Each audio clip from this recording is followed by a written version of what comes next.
Selamat sore Pak Ranto, kami dari grup Solid. Kami akan membahas mengenai teori dari Thomas Hobbes mengenai apa itu manusia. Membahas pertanyaan yang pertama, yaitu apakah manusia menurut Hobbes?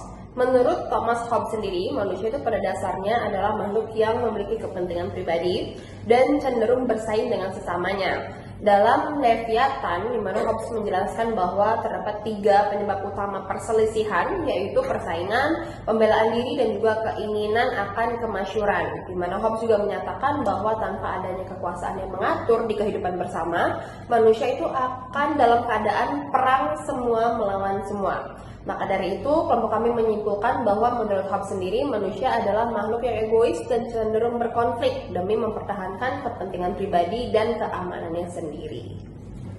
Untuk menjawab pertanyaan nomor 2, mengapa manusia disebut sebagai hewan politis? Nah, manusia disebut sebagai hewan politis itu karena manusia secara kodrati itu gak dapat hidup sendiri dan selalu membutuhkan kehidupan bersama dengan orang lain.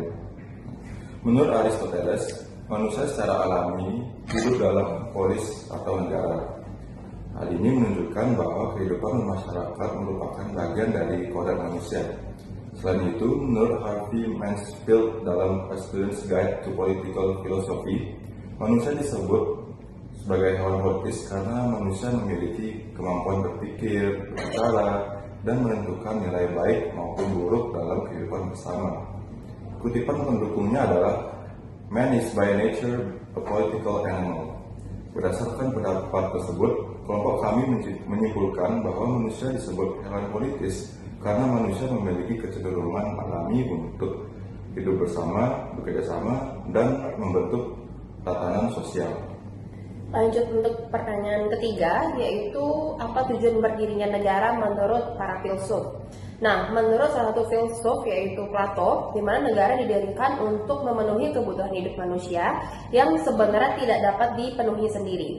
Kesimpulannya dari Plato yaitu pemenuhan kebutuhan hidup. Kalau menurut Aristoteles, negara itu bertujuan untuk mencapai kehidupan yang baik dan sempurna bagi manusia itu sendiri. Di mana kesimpulan Aristoteles yaitu kehidupan sempurna bersama.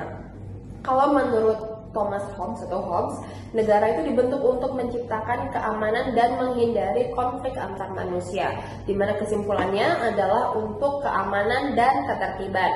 Sementara itu, menurut Jean-Jacques Rousseau, di mana negara bertujuan untuk mewujudkan kehendak umum dan persatuan rakyat, dan kesimpulannya adalah kehendak umum rakyat.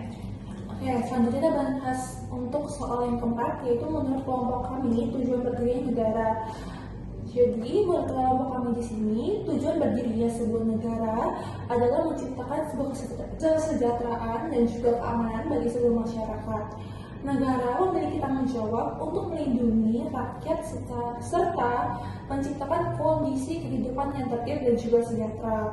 Kesimpulan dari kelompok kami sendiri adalah dalam 2-4 kata adalah kesejahteraan dan juga keamanan rakyat.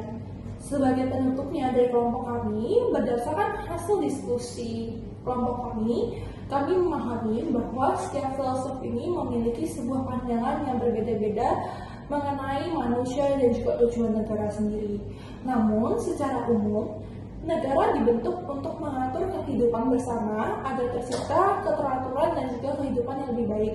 Demikian hasil diskusi dari kelompok kami. Terima kasih.